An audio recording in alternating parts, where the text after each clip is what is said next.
Hello and welcome to the Liverpool Connection podcast. I'm Daz. Steve's with me, and today's special guest, all the way from Liverpool, United Kingdom, Great Britain, all that good stuff, Scousland, is head of LFCTV, is Mark Platt. Hi, Mark. Hi, Daz. Hi, Steve. Hey, Mark. Good to see you. Very good to have you on. I know we've been going. Thanks for having us on. We've been going back and forth for a while now. Yeah, finally got there. I know. Want to start out. We usually start out asking, why Liverpool Football Club, and when was your first match? When did this love affair all start for you? Yeah. Okay. Why Liverpool? I think, like a lot of people growing up in Liverpool, it's to come through the family. My dad was a massive Liverpudlian. I was born 1973. Liverpool, at the height of success, they were about to win the league, UEFA Cup double that year. As I say, my dad had been going from the 60s. Just followed in his footsteps, really. First match was 1978, but my first probably memory of Liverpool would be one of the European Cup homecomings. I used to live in off Breck Road, a place called Westcott Road, off Breckfield and Oakfield Road. They're not far from the ground, just around the corner. And I always remember going, my dad take me to one of the homecomings. It was 77 or 78, I can't remember. On the shoulders, watching the team come back with the cup. And I always remember afterwards he said to me, did you see him on the news? Did you see Terry McDermott? And I'm like, no. He's going, I expected all the players to be in the kits because they all had the suits on. I didn't recognise them. So these went past with the European Cup. I see the cup, but didn't even recognise any of the players. So that's one of my early memories. But I said, went to the first game, 78, beat Tottenham, September the 2nd, 78. Won 7-0 for what a game to go to for your first match. Went to the Anfield Road, it was all standing. Front of the terrace there, my dad had made me a little wooden stool, stood at the front. And it was just like, I think once that moment when you get in the ground and it hits you, the colour, the noise and everything else, and you just want to go again. So, I mean, as I said, what a game to go to, that, 7-0. Mm-hmm. It was a game when Ozzy Ardiles, Ricky Villa, they just joined Tottenham after starting for Argentina in the World Cup. So a lot was expected of them at the time. Obviously, we just swatted them aside. Started another great season when, we went on to win the league again. Obviously, can't remember much about the match. I think I was like then. I was 5, just turned 5. But look back on it, a lot of times since on TV, I've even spotted myself on the front of the crowd. Because I knew where I think I stood if you're looking at the pitch from the Anfield Road end, I think I was to the left of the goal. And on the highlights, you pause it and whatever else, and I can pick myself out where I was.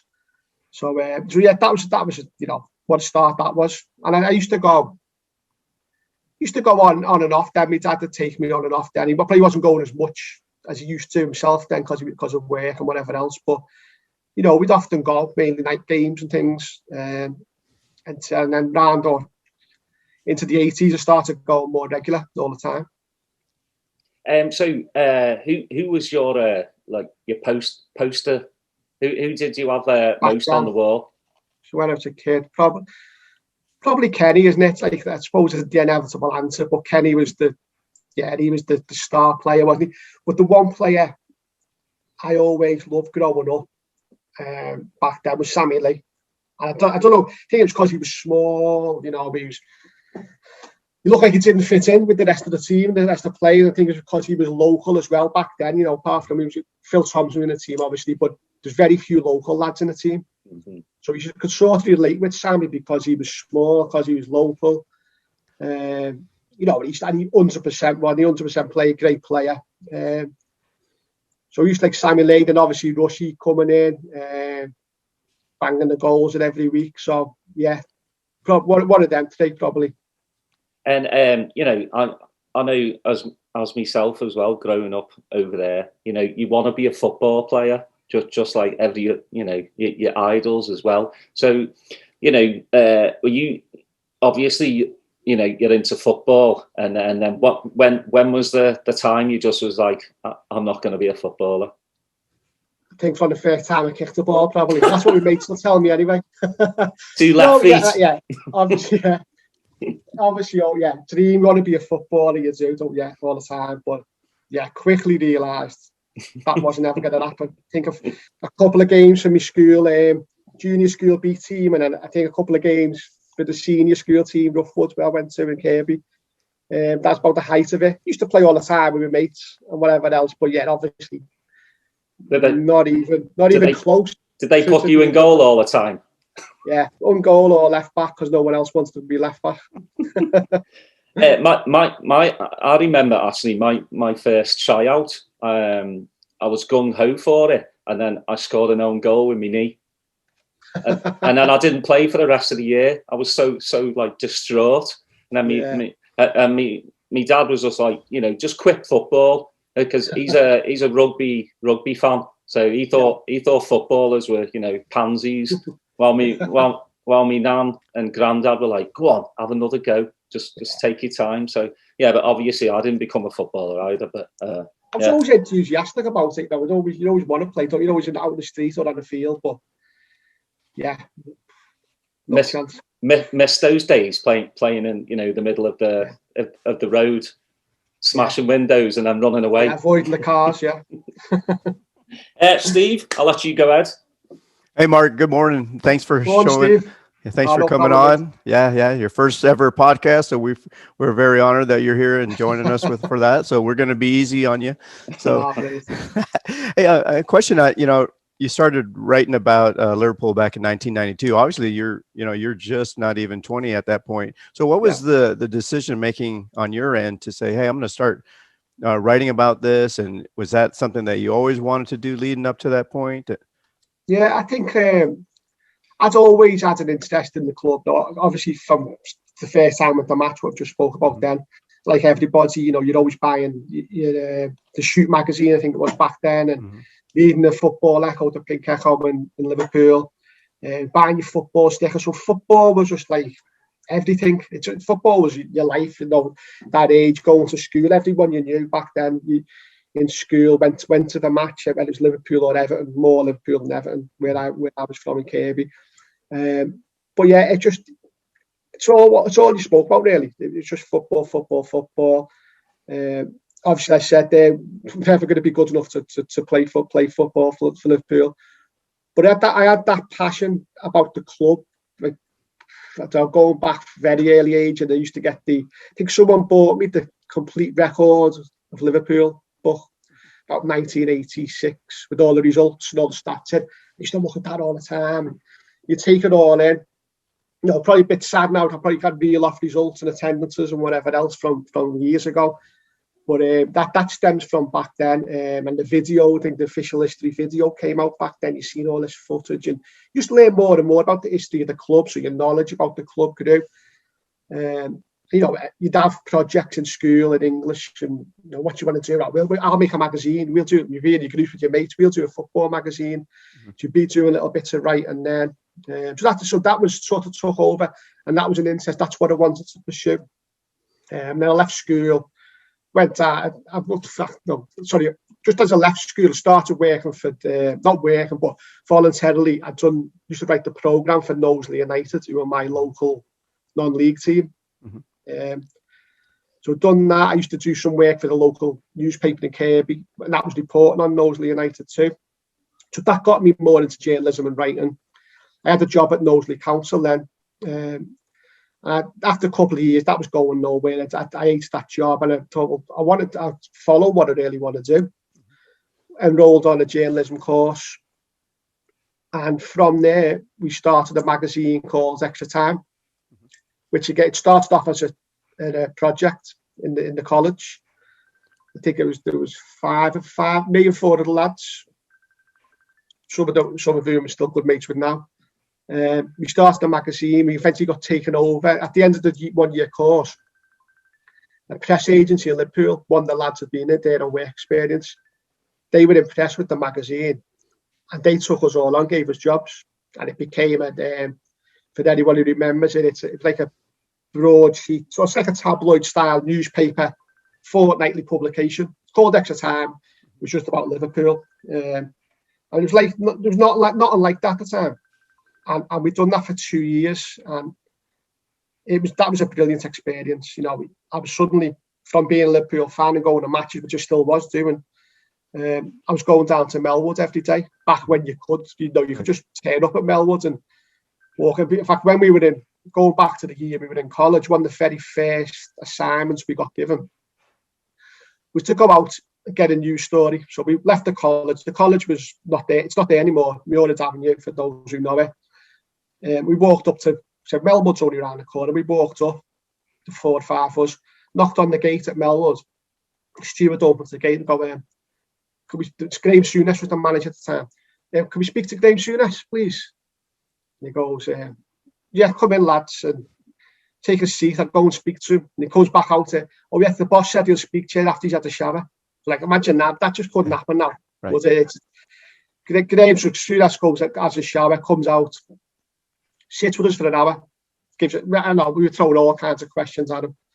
And we actually typed that interview up and sold it to a football magazine, a national football magazine called 90 Minutes, which was so that was a bit of a break for us at the time.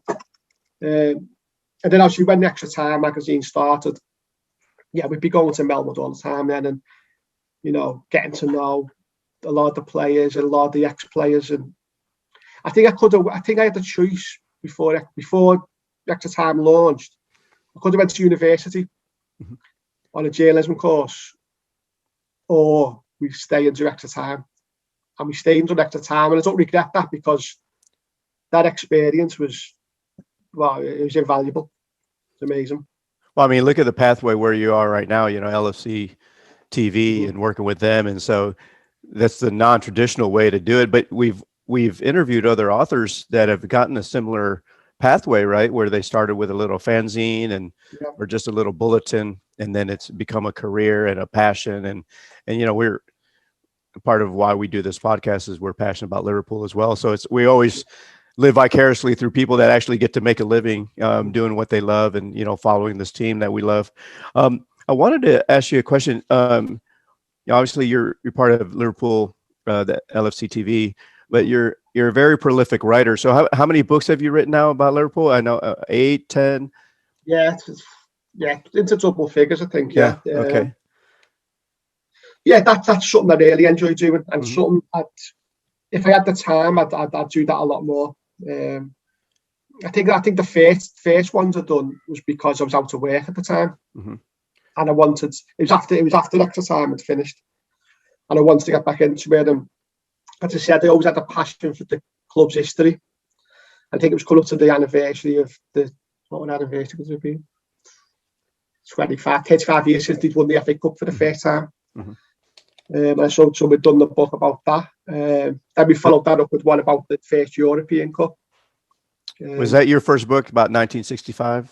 Yeah, okay. Cup Kings. It was like a series because there was one in 77 as well. So yeah, we've done them. Well, I can't think what other ones.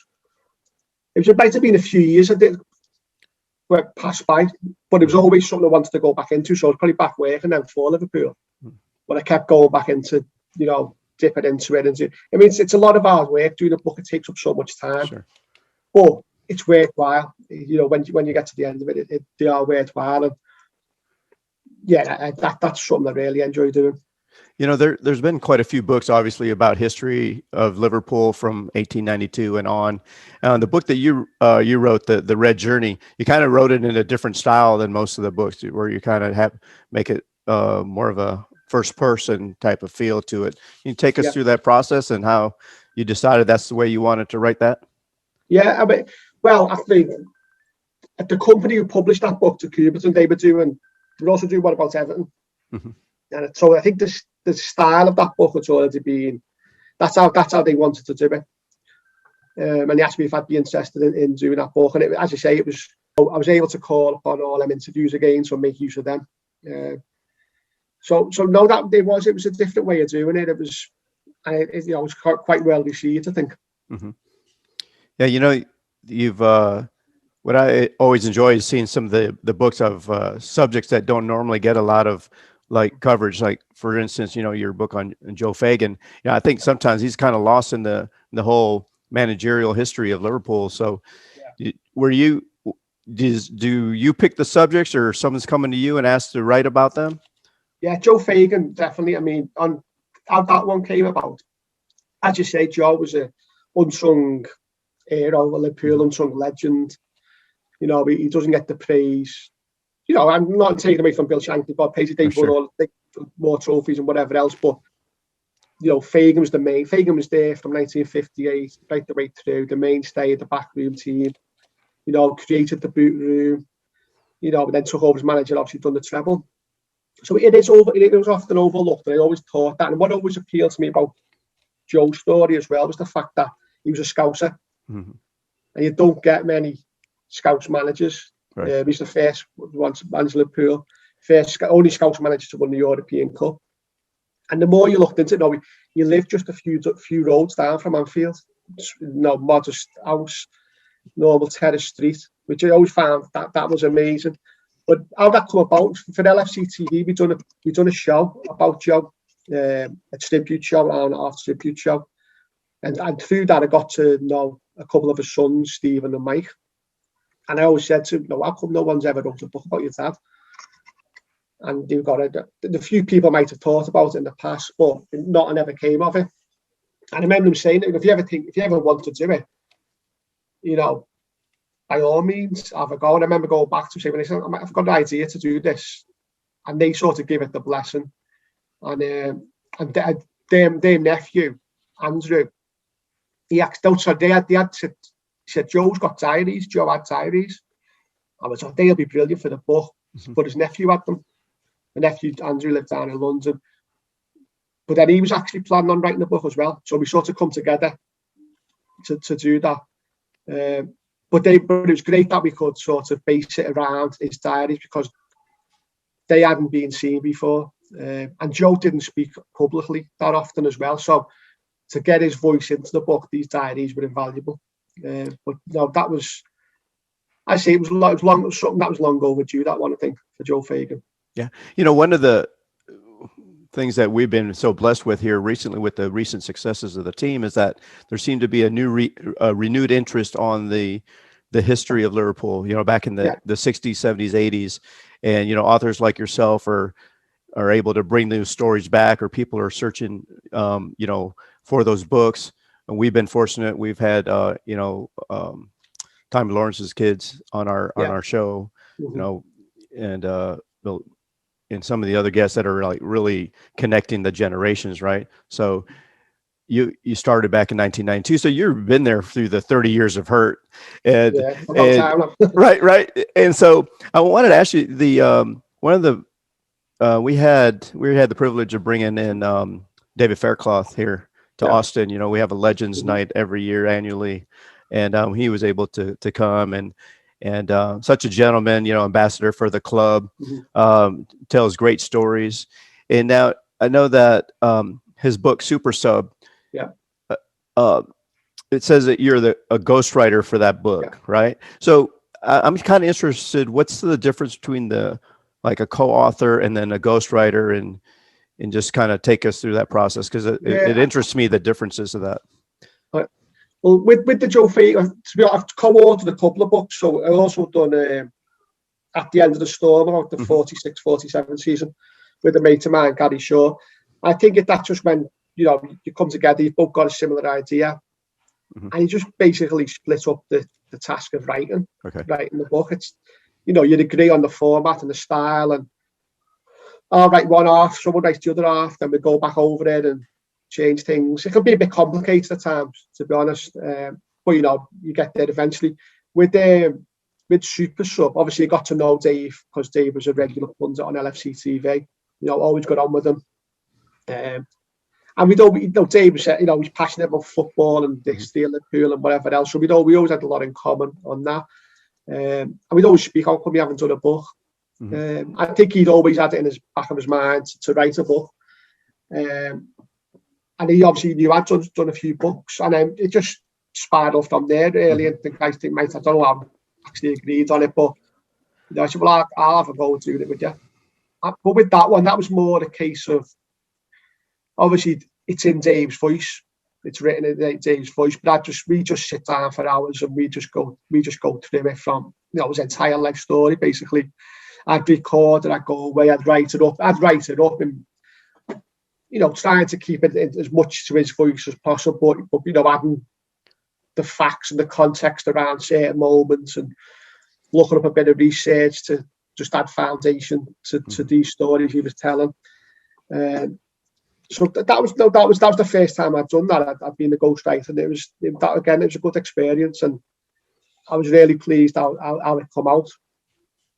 You know, he's such a outgoing person when he's in public, but I know in private he's pretty pretty humble, and so it's interesting when he came to visit us, you know, just to hear some of the stories, and as well it is with all the other legends too. So we appreciate you bringing his voice. It is like a Roy of the Rovers type story, you know, the local lad come through the ranks of the club, you know, plays a major part in one of the most magnificent moments in the club's history. And I suppose that's the high point of it. And I know we went on to win the European Cup the following year, but it's also what makes it a good story is it's got quite a lot of lows in it too. You know, he scored that goal against Saint Etienne, but then he missed the final. He didn't play in the FA Cup final at year 2, which he goes into obviously detail about in the book. He comes back, wins the European Cup, plays that final in 78, but then just can never become a regular in that team. So yeah, it was good. Like, I mean, some stories Liverpool plays, it's just a constant high, isn't it? It's trophy after trophy and goal after goal, success. But I think that some of the best stories of when there's, you know, there's highs and lows, and Dave's story had that. But what a story he had, you know what I mean? Most people give the right arm to have achieved what he did. You know, it's like kind of similar in like Howard Gale's story that we had, and also Gary Gillespie, where they, you know, they're always on the cusp, right? But the rules back then with the substitutions, you know, didn't really, you know, provide an opportunity for a lot of the players that were right there on that peripheral to be, you know, even cement their legendary status even more. So it's always interesting to hear those stories of those guys. That's it. I mean, I spoke to a lot of players from the. You're always looking for different angles in the club's history as well. Like what isn't, like a lot of the first team players, their stories have been told, and they've been told countless occasions. So, you know, always looking at different ways of delving into history a bit more and bringing a different sort of slant on it.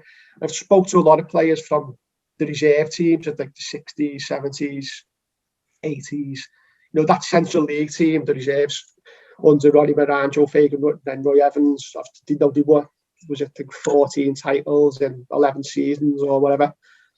Some amazing record, and some of them players, you know, that team, they was called the second best team on Merseyside.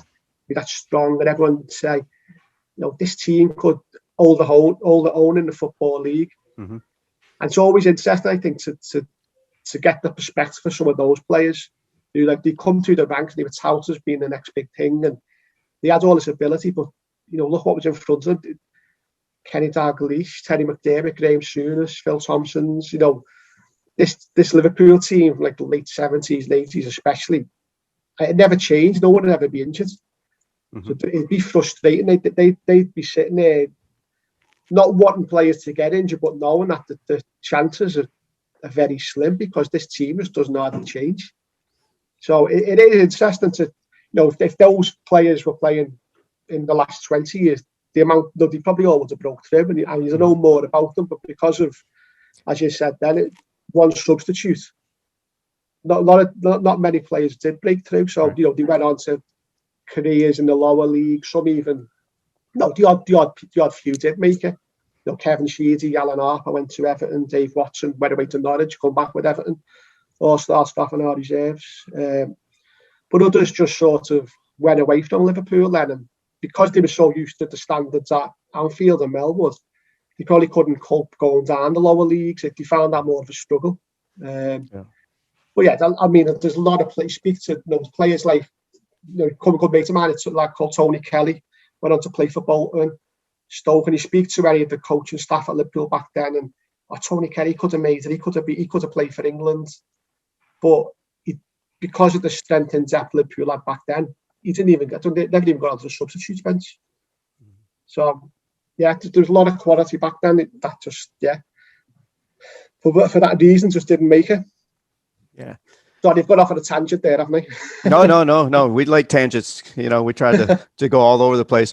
And so, we were kind of joking earlier about how we've interviewed other people from LFC TV, and now we got to the big man here now on his first podcast. So if can you share some of your experiences with LFC TV, how long you've been there, to share with our listeners, and just your experiences on a functional basis. So I joined the club. It's actually 20 years ago. Mm-hmm. This week, I think, that I got the letter to say I'd got the job at Liverpool. Nice. So that was amazing. Mm-hmm. to get that. Worked on the website. The website had just launched then, LiverpoolFC.tv it was called.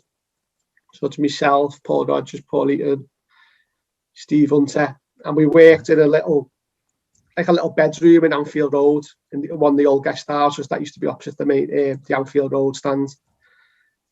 And again, that was just like going into a different world. You were then part of the club. It was. I was going in the press box then. I was reporting on games. I was flying away with the team to Europe for matches and all over the world. So it was a massive privilege. I was still going as a supporter. But, you were on the road, so when we'd work, we'd be with the team, and, we'd go on tours, been over to the States a couple of times with them, amazing experiences. So that was brilliant. Went on the website for, LFCTV launched in 2007, mm-hmm. So 6 years, TV channel launched in 2007.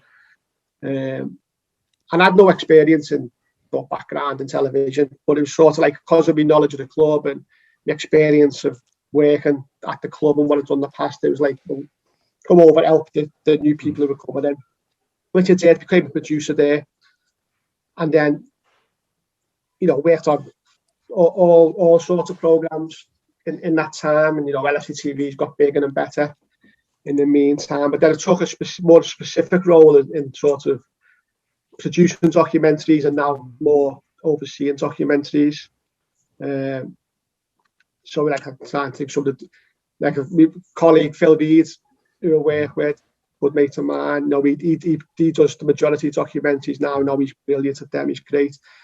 But I would always sort of work closely with them.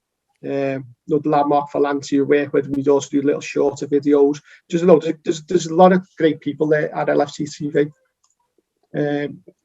Working on them, but the first documentary I ever done was about Elisha Scott.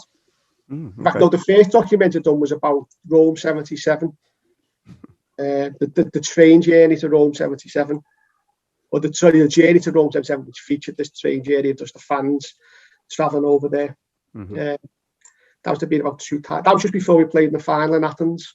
Mm-hmm. So that's why we've done that. And again, we just learned on the job basically. Going through it. Since then, done one about Elisha Scott, the 65 Cup final. Again, I done the book on it, but done the documentary.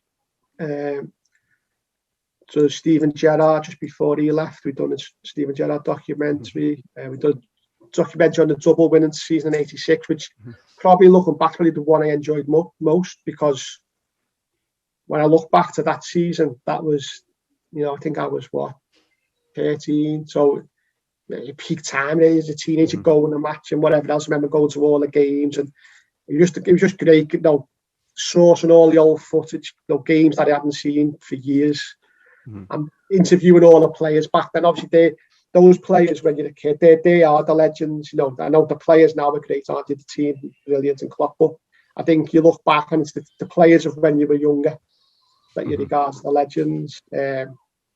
So it's just great, Kenny, Rushy, you mentioned Gary Gillespie, Craig Johnson, Bruce Grobbelaar, all the players from that team, nearly all of them contribute to that. And I really enjoyed doing that one. And since then, working with the guy Phil was working with us on those, but then we've also trying to do a lot about the culture of the club as well. So not just about the football and them studies, we've signed, portray the culture, and we've done done one of the songs, one called Liverpool Sounds, which you know, featured all the songs basically, and the history of the songs and why we sing them. I know that was enjoyable, and I think that's stuff like that's educational as well. So all the local fans and the ones who've been going for years, they all related to it because they are probably at the heart of them stories of how them songs emerged. But for all the like the newer breed of supporters and the supporters across the world, they got to learn the words to all these songs and, you know, learn why we actually sing them and why we don't sing other songs. And similar to that one, we've just one of the recent ones that Phil just done has been about the flags, about the history of the flags and banners. I think you've had Peter Carney on, haven't you? Yeah. Peter obviously featured heavily in that. So it's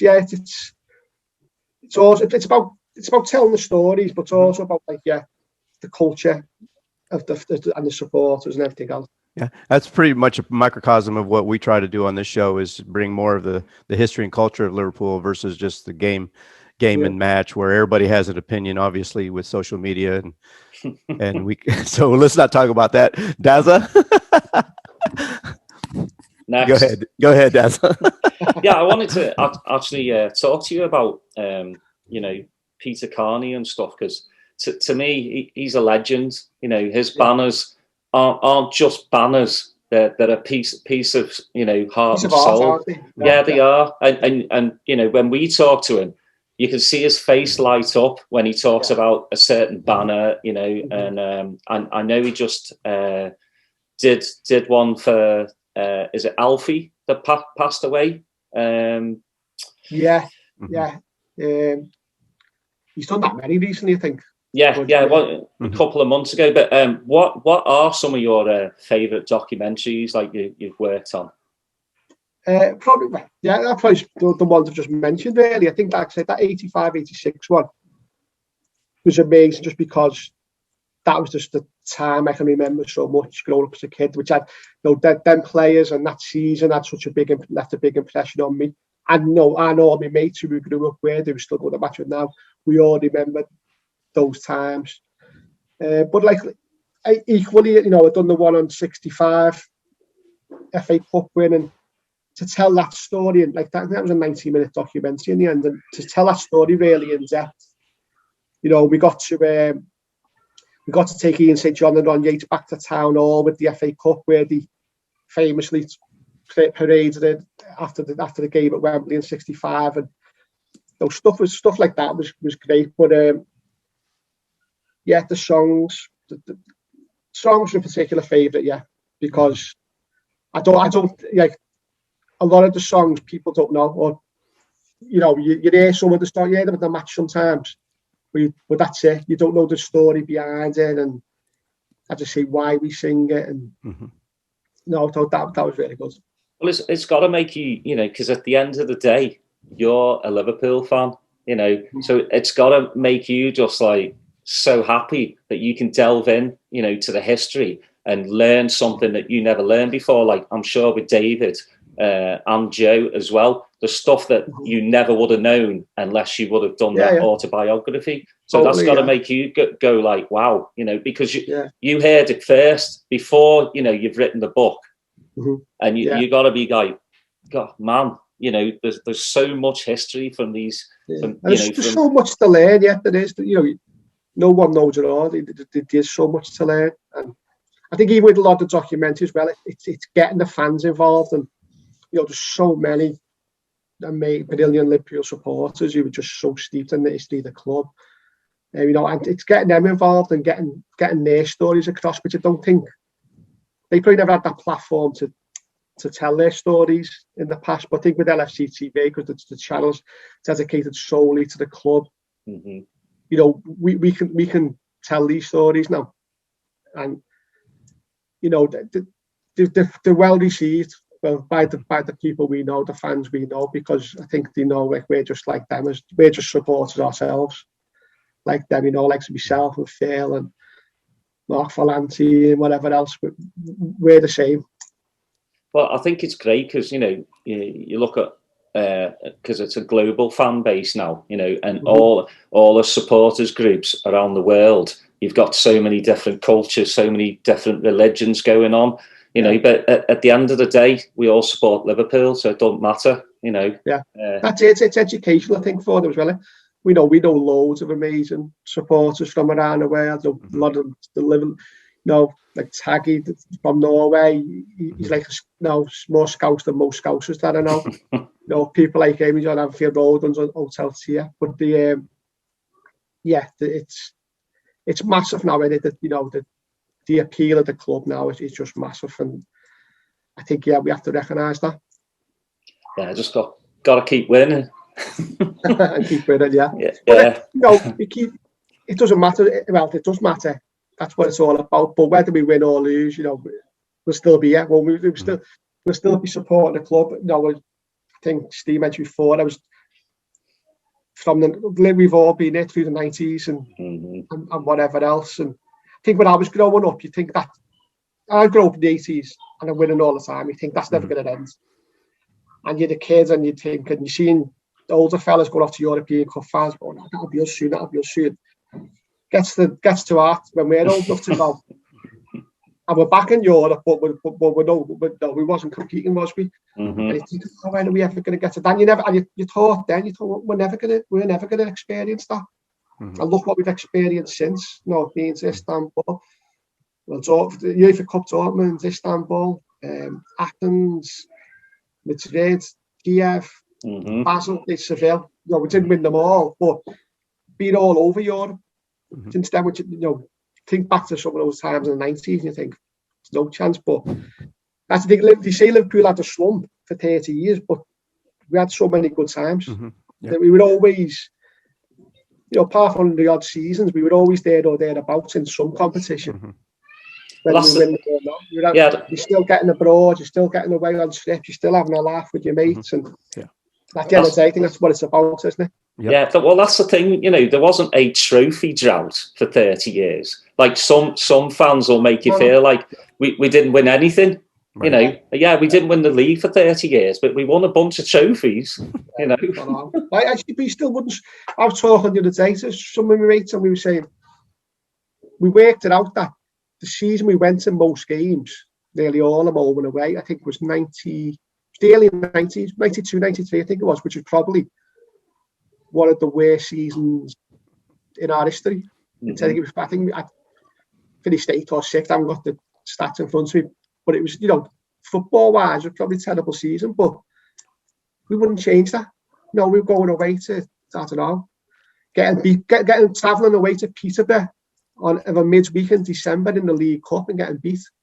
But great memories still. You know, it's not all about the winning. You go with it. It's just within you that you just keep going the match, and it's a culture that you grow up with. And that's what's so hard now, I think, with us not being able to do that. You know what I mean? That's what you really miss. And you know, days like the derby or playing United away, and normally we'd all be meeting up now and in the pub, and then we get on a coach or the train and whatever. And I think we took that for granted. And it's all, and just hope it's not too long before we're back to it. Yeah, I think next season there'll be fans. I do, you know. Hopefully.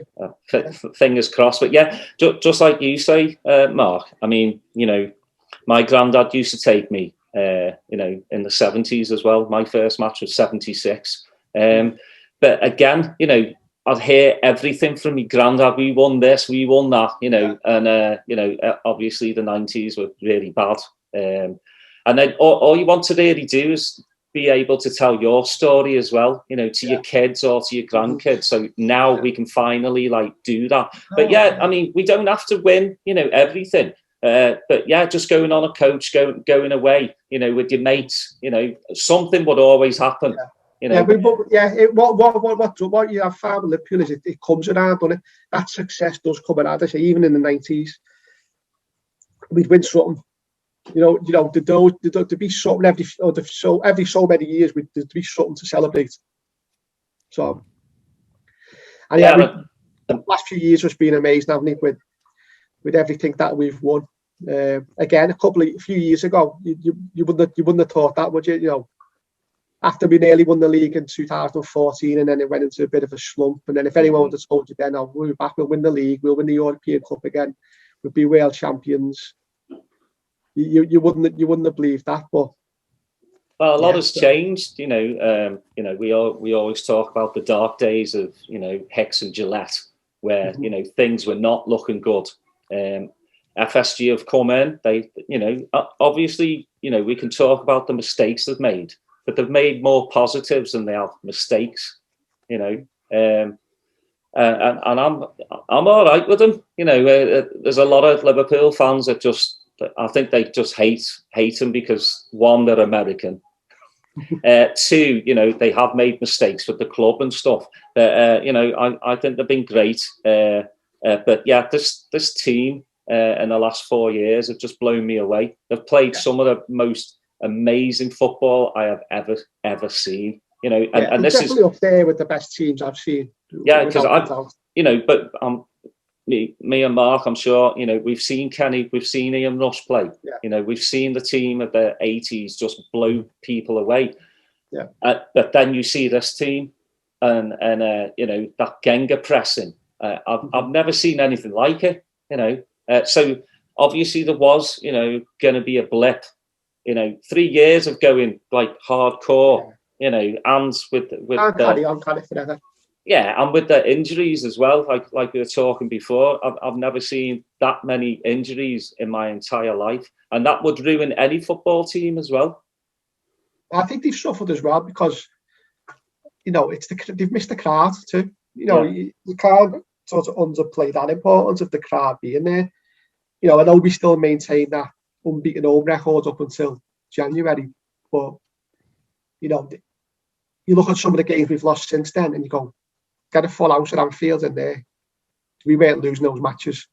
You know, or even the United game, we drew 0-0. We'd have won that, wouldn't we? You know, with the crowd urging them on. I know what the fans can say, well, that would work for them as well in their games, but I don't know. It's something special in it about the Liverpool crowd, I think. And well, they are the 12th man. Yeah, they have missed them. They missed them. Like I couldn't imagine us, you know, playing Barcelona now. We'd never win 4-0. No chance. You know, the crowd like pulled us every goal. Like go on. And how many times has that happened? You know, over that period of time, the last since Klopp's been here, definitely. You think Dortmund, back those great nights, You know, you always used to look back and this thing go, what's the top European nights at Anfield, and you might have. 10 might have sprung to mind quite quick, you know, with Saint Etienne, which my dad would always tell me about, Inter Milan, my dad would always tell me about. But like in recent years, you couldn't have a top 10. There's that many. You know, a lot of the old ones will probably be pushed out the top 10 now because there's been that many, and you go, something else can't be surpassed, and another one comes along and surpasses it. You know, you forget about some of them now. Some of those great games, even go back to when like Rafa was in charge, you know, there was great nights then, wasn't there? When Ulier was in charge, the UEFA Cup run. We saw that the other day when we played Barcelona in the UEFA Cup semi-final 2001. And I always remember that. What a night that was, what an atmosphere that was. But then you talk about great European nights now. That wouldn't get mentioned, that'd be forgotten. But it was still that was getting to our first European final, since '85, and it was. I always remember thinking, God, this was a moment I thought I'd never see again, a massive European night when we reaching the European final. At the time, it was right up there, but then since then, there's been so many. Yeah, that's the funny thing, because we've interviewed quite a few people that are from that generation to come onto the show, and they say Barcelona night, you know, the 4-0 victory is one of their best European moments, you know, and I agree with them, obviously, but you kind of encapsulate that in that book you wrote, The Liverpool Champions of Europe, that whole process leading up to that victory over Tottenham. So I say, Dan, there'll be more to come. You know, I don't doubt that there'll be loads more to come. I'm sure you're going to write some more books. It was funny. I will, hopefully, yeah, if I get time. I wanted to say, Steve, a ghostwriter is when, you sit in a corner, you put a sheet over your head and just start writing.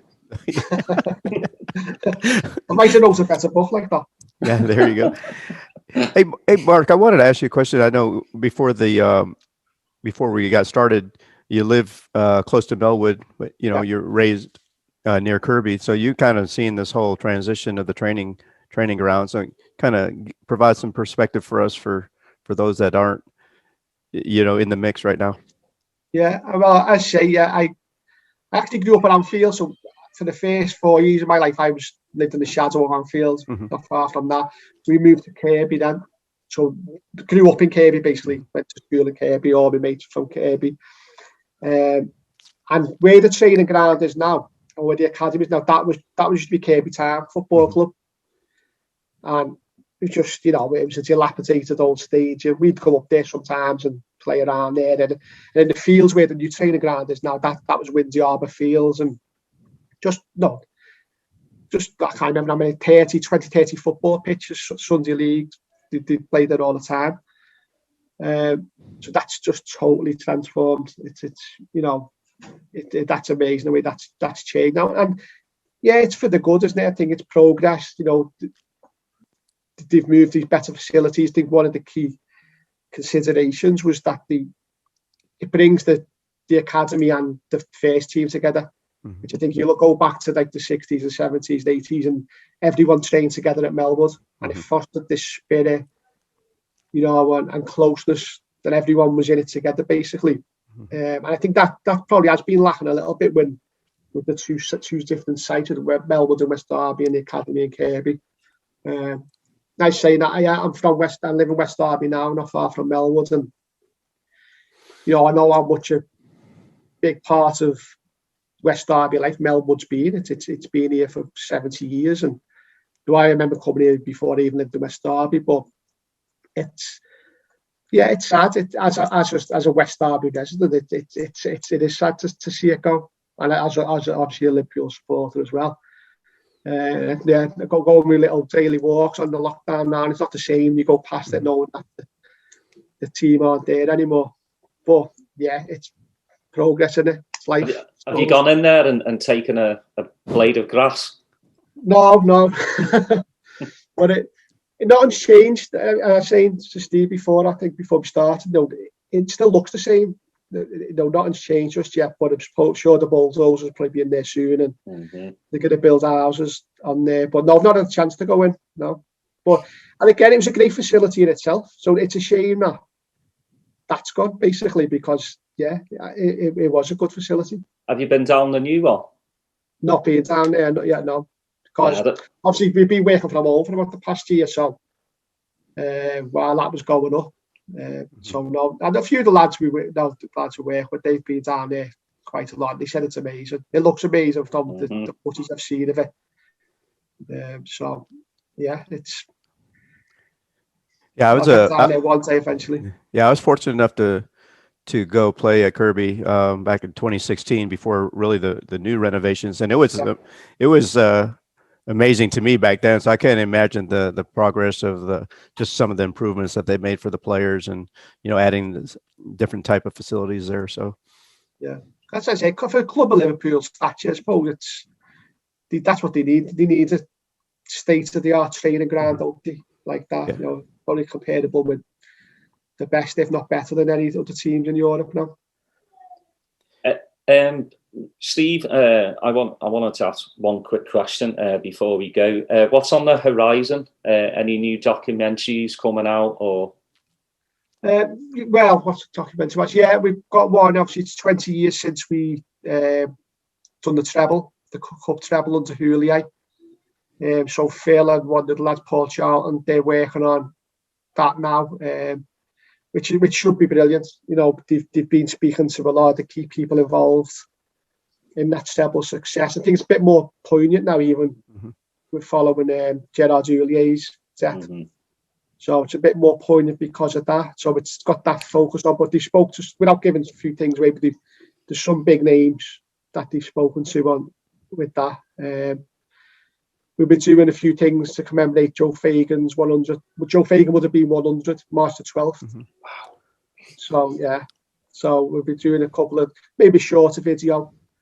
What we've been in with documentary wise through the restrictions is we're not able to go out and interview people face to face. So that sort of scuppered quite a few of our plans. But we get round and we can do we do a lot of shorter video. A lot of the short videos you see on social media and YouTube from the club, we do quite a few of them as well.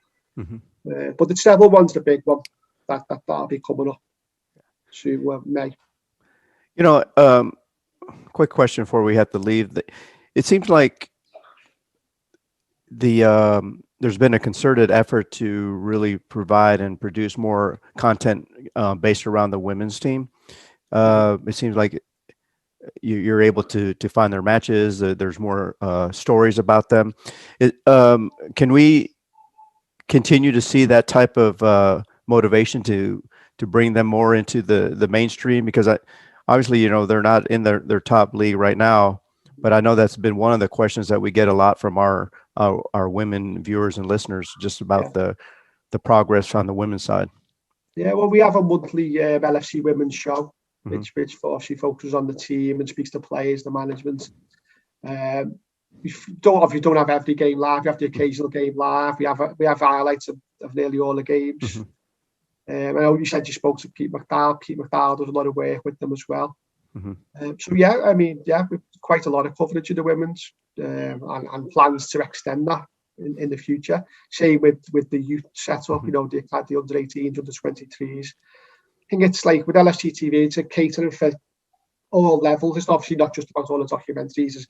We do great studio shows with analysis on the first team and previews of the first team. We have great shows on the match days that build up to the game, to look back on the game afterwards, and so there's all sorts of that we sort of cater for. We have retro highlights, which is just highlights of all matches. We have highlights of all the recent games. I say monthly shows on the women's, monthly shows on the academy. So yeah, there's quite a lot. We do quite a lot. Yeah, I know that's something that a lot of people are, they're really concerned about that, because a club as big as Liverpool, especially with the successes we've had recently, just to see that the women's team doesn't seem to get the same type of resources allocated. We're all in it together. We want it to be a family, and so we're hoping that the progress continues and they get back into the top echelon of the women's league. So yeah, no, definitely, for sure. Well, Mark, it's been an absolute pleasure. You coming on. Brilliant, thanks. Yeah. How was it? Your first time? Yeah. Is that right? Were we nice and slow? No, it was good. I enjoyed it. Really good. No, I hope it comes across well. I hope it was all right. It does. This won't need much editing. But we'll just just blank me face out. Yeah. Now, we really appreciate you coming on, Mark, and providing some insight on your end. And like I said, this is Daz and I way to kind of stay connected to Liverpool, the city, and the club, and so we really appreciate you bringing your insights and your history of it. Pleasure.